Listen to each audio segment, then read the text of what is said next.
Chapter 7. Further Inquiries by Vidura. Sri Shukadeva Goswami said, O king, while Maitreya, the great sage, was thus speaking, Vidura, the learned son of Dvaipayana Vyas, expressed a request in a pleasing manner by asking this question. Sri Vidura said, O great Brahman, since the Supreme Personality of Godhead is the complete spiritual whole and is unchangeable, how is he connected with the material modes of nature and their activities? If this is his pastime, how do the activities of the unchangeable take place and exhibit qualities without the modes of nature? Boys are enthusiastic to play with other boys or with various diversions because they are encouraged by desire. But there is no possibility of such desire for the Lord because he is self-satisfied and detached from everything at all times. By his self-sheltered potency of the three modes of material nature, the Lord has caused the creation of this universe. By her he maintains the creation and conversely dissolves it again and again. The pure soul is pure consciousness and is never out of consciousness, either due to circumstances, time, situations, dreams, or other causes. How then does he become engaged in nescience? The Lord, as the Supersoul, is situated in every living being's heart. Why then do the living entities' activities result in misfortune and misery? O great and learned one, my mind is greatly illusioned by the distress of this nescience, and I therefore request you to clear it up. Sri Shukadeva Goswami said, O king, Maitreya, being thus agitated by the inquisitive Vidura, at first seemed astonished, but then he replied to him without hesitation, since he was fully God-conscious. Sri Maitreya said, certain conditioned souls put forward the theory that the Supreme Brahman, or the Personality of Godhead, is overcome by illusion, or Maya, and at the same time they maintain that he is unconditioned. This is against all logic. The living entity is in distress regarding his self-identity. He has no factual background, like a man who dreams that he sees his head cut off. As the moon reflected on water appears to the seer to tremble due to being associated with the quality of the water, so the self associated with matter appears to be qualified as matter. But that misconception of self-identity can be diminished gradually by the mercy of the Personality of Godhead, Vasudeva, through the process of devotional service to the Lord in the mode of detachment.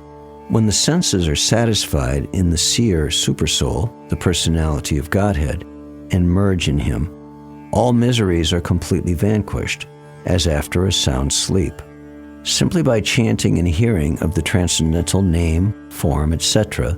of the Personality of Godhead, Sri Krishna, one can achieve the cessation of unlimited miserable conditions. Therefore, what to speak of those who have attained attraction for serving the flavor of the dust of the Lord's lotus feet? Vidura said, O powerful sage, my Lord, all my doubts about the Supreme Personality of Godhead and the living entities have now been removed by your convincing words. My mind is now perfectly entering into them. O learned sage, your explanations are very good, as they should be.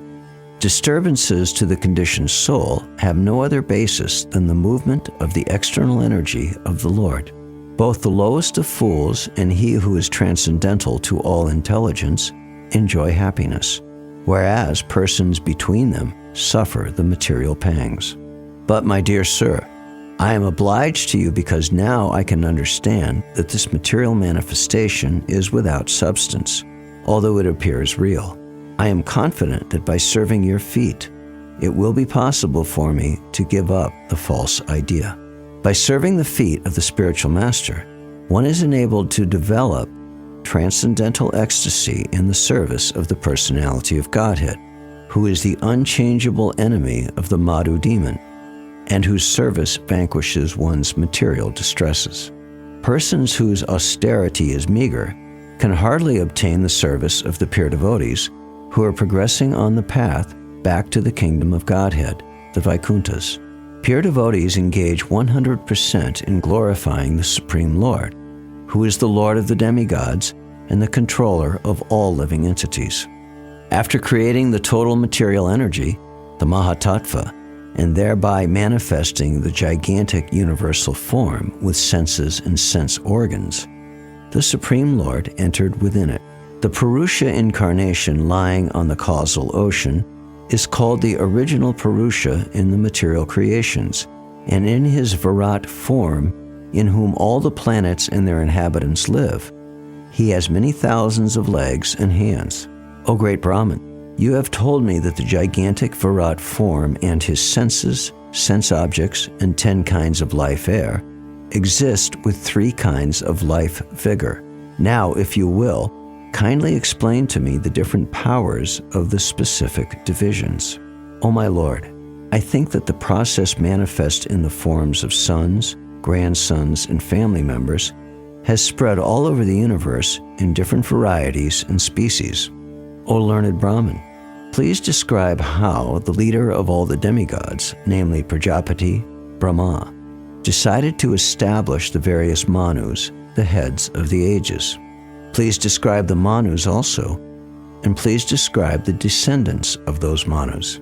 O son of Mitra, kindly describe how the planets are situated above the earth as well as underneath it, and also please mention their measurement, as well as that of the earthly planets.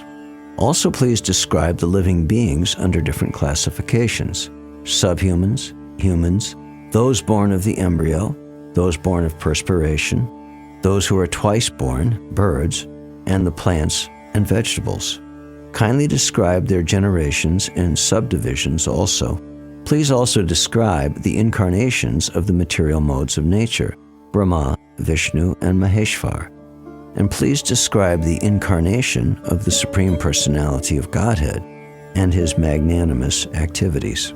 O great sage, kindly describe the divisions and orders of human society in terms of symptoms, behavior, and the characteristics of mental equilibrium and sense control. Also please describe the births of the great sages and the categorical divisions of the Vedas. Please also describe the expansions of different sacrifices and the paths of mystic powers, analytical study of knowledge, and devotional service, all with their respective regulations. Please also describe the imperfections and contradictions of the faithless atheists, the situation of crossbreeding, and the movements of the living entities in various species of life, according to their particular modes of nature and work. You may also describe the non-contradictory causes of religiosity, economic development, sense gratification, and salvation, and also the different means of livelihood and different processes of law and order, as mentioned in the revealed scriptures. Please also explain the regulations for offering respects to the forefathers, the creation of the Pitraloka, the time schedule in the planets, stars, and luminaries, and their respective situations. Please also describe the fruitive results of charity and penance, and of digging reservoirs of water. Please describe the situation of persons who are away from home, and also the duty of a man in an awkward position. O sinless one, because the personality of Godhead, the controller of all living entities, is the father of all religion and all those who are candidates for religious activities, kindly describe how he can be completely satisfied. O best among the Brahmins, those who are spiritual masters are very kind to the needy. They are always kind to their followers, disciples, and sons, and without being asked by them, the spiritual master describes all that is knowledge. Please describe how many dissolutions there are for the elements of material nature, and who survives after the dissolutions to serve the Lord while he is asleep. What are the truths regarding the living entities and the Supreme Personality of Godhead? What are their identities? What are the specific values in the knowledge in the Vedas? And what are the necessities for the spiritual master and his disciples? Spotless devotees of the Lord have mentioned the source of such knowledge. How could one have knowledge of devotional service and detachment without the help of such devotees? My dear sage, I have put all these questions before you with a view to knowing the pastimes of Hari, the Supreme Personality of Godhead, You are the friend of all, so kindly describe them for all those who have lost their vision. O spotless one, your answers to all these questions will grant immunity from all material miseries. Such charity is greater than all Vedic charities, sacrifices, penances, etc. Sri Shukadeva Goswami said. Thus, the chief of the sages, who was always enthusiastic about describing topics regarding the personality of Godhead, began to narrate the descriptive explanation of the Puranas, being so infused by Vidura. He was very much enlivened by speaking on the transcendental activities of the Lord. Chapter 8. Manifestation of Brahma from Garbhodakshai Vishnu.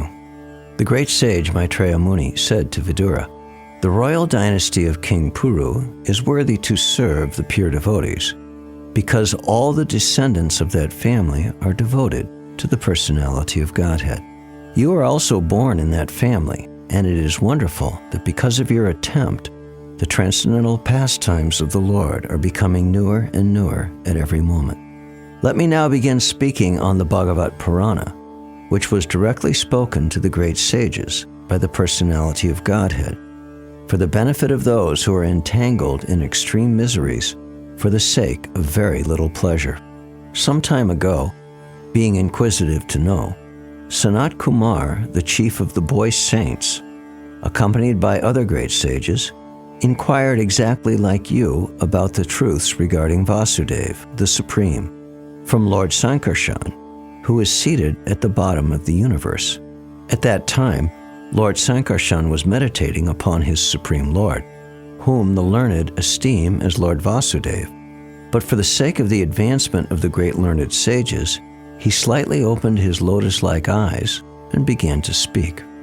The sages came from the highest planets down to the lower region through the water of the Ganges, and therefore the hair on their heads was wet.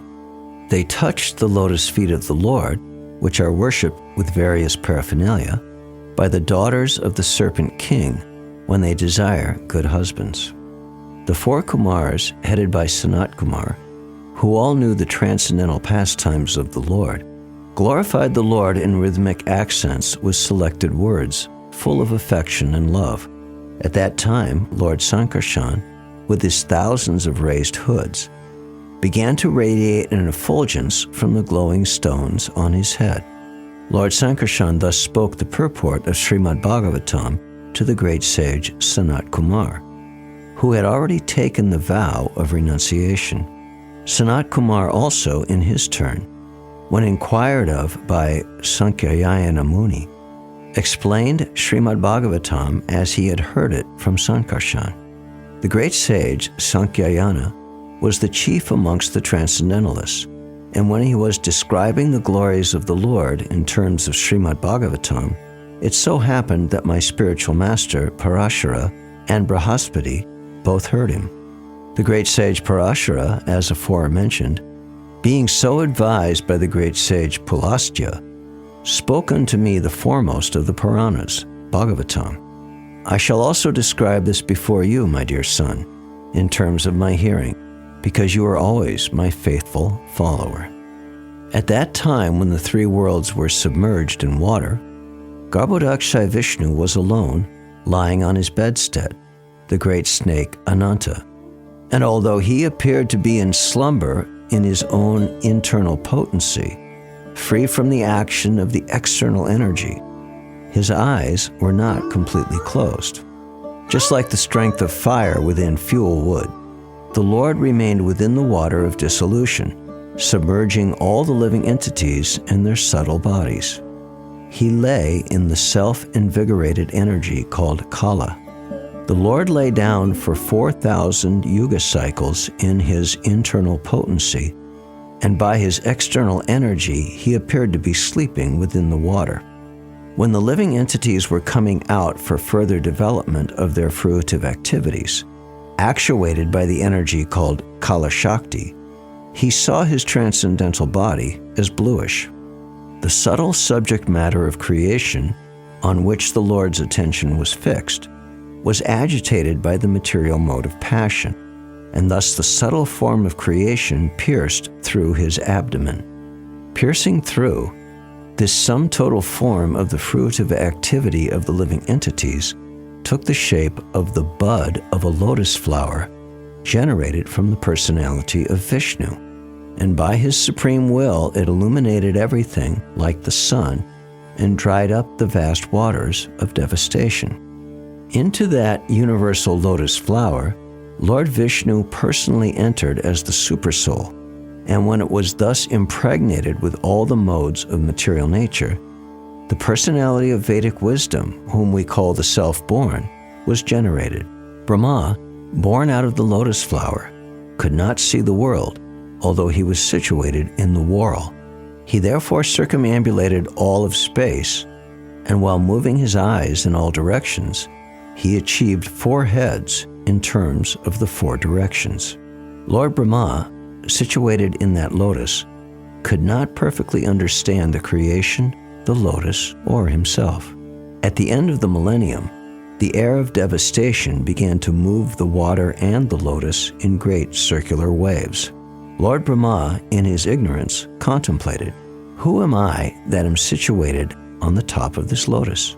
Wherefrom has it sprouted? There must be something downwards, and that from which this lotus has grown must be within the water." Lord Brahma, thus contemplating, entered the water through the channel of the stem of the lotus. But in spite of entering the stem and going nearer to the navel of Vishnu, he could not trace out the root. O Vidura, while searching in that way about his existence, Brahma reached his ultimate time, which is the eternal wheel in the hand of Vishnu, and which generates fear in the mind of the living entity, like the fear of death. Thereafter, being unable to achieve the desired destination, he retired from such searching and came back again to the top of the lotus. Thus, controlling all objectives, he concentrated his mind on the Supreme Lord. At the end of Brahma's 100 years, when his meditation was complete, he developed the required knowledge, and as a result he could see in his heart the Supreme within himself, whom he could not see before with the greatest endeavor. Brahma could see that on the water there was a gigantic lotus-like white bedstead, the body of Seshanaga, on which the personality of Godhead was lying alone.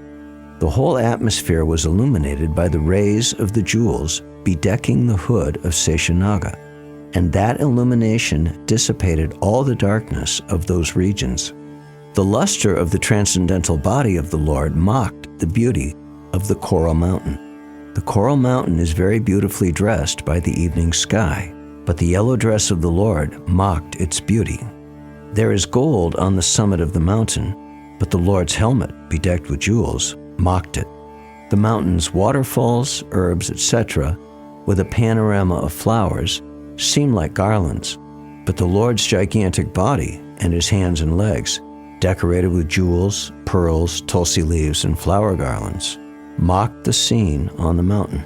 His transcendental body, unlimited in length and breadth, occupied the 3 planetary systems, upper, middle, and lower. His body was self-illuminated by unparalleled dress and variegatedness, and was properly ornamented. The Lord showed his lotus feet by raising them. His lotus feet are the source of all awards achieved by devotional service, free from material contamination. Such awards are for those who worship him in pure devotion. The splendor of the transcendental rays from his moon-like toenails and fingernails appeared like the petals of a flower. He also acknowledged the service of the devotees and vanquished their distress by his beautiful smile. The reflection of his face, decorated with earrings, was so pleasing because it dazzled with the rays from his lips and the beauty of his nose and eyebrows. O my dear Vidura, the Lord's waist was covered with yellow cloth resembling the saffron dust of the kadamba flower, and it was encircled by a well-decorated belt. His chest was decorated with the Srivat's marking and a necklace of unlimited value. As a sandalwood tree is decorated with fragrant flowers and branches, the Lord's body was decorated with valuable jewels and pearls. He was the self-situated tree, the Lord of all others in the universe. And as a sandalwood tree is covered with many snakes, so the Lord's body was also covered by the hoods of Ananta. Like a great mountain, the Lord stands as the abode for all moving and non-moving living entities. He is the friend of the snakes because Lord Ananta is his friend. As a mountain has thousands of golden peas, so the Lord was seen with the thousands of golden helmeted hoods of Ananta Nag. And as a mountain is sometimes filled with jewels, so also his transcendental body was fully decorated with valuable jewels. As a mountain is sometimes submerged in the ocean water, so the Lord is sometimes submerged in the water of devastation. Lord Brahma, thus looking upon the Lord in the shape of a mountain, concluded that he was Hari, the personality of Godhead. He saw that the garland of flowers on his chest glorified him with Vedic wisdom in sweet songs, and looked very beautiful. He was protected by the Sudarshan wheel for fighting, and even the sun, moon, air, fire, etc. could not have access to him. When Lord Brahma, the maker of the universal destination, thus saw the Lord, he simultaneously glanced over creation. Lord Brahma saw the lake in Lord Vishnu's navel, and the lotus flower, as well as the devastating water, the drying air, and the sky. All became visible to him. Lord Brahma, thus being surcharged with the mode of passion, became inclined to create. And after seeing the 5 causes of creation indicated by the personality of Godhead, he began to offer his respectful prayers on the path of the creative mentality.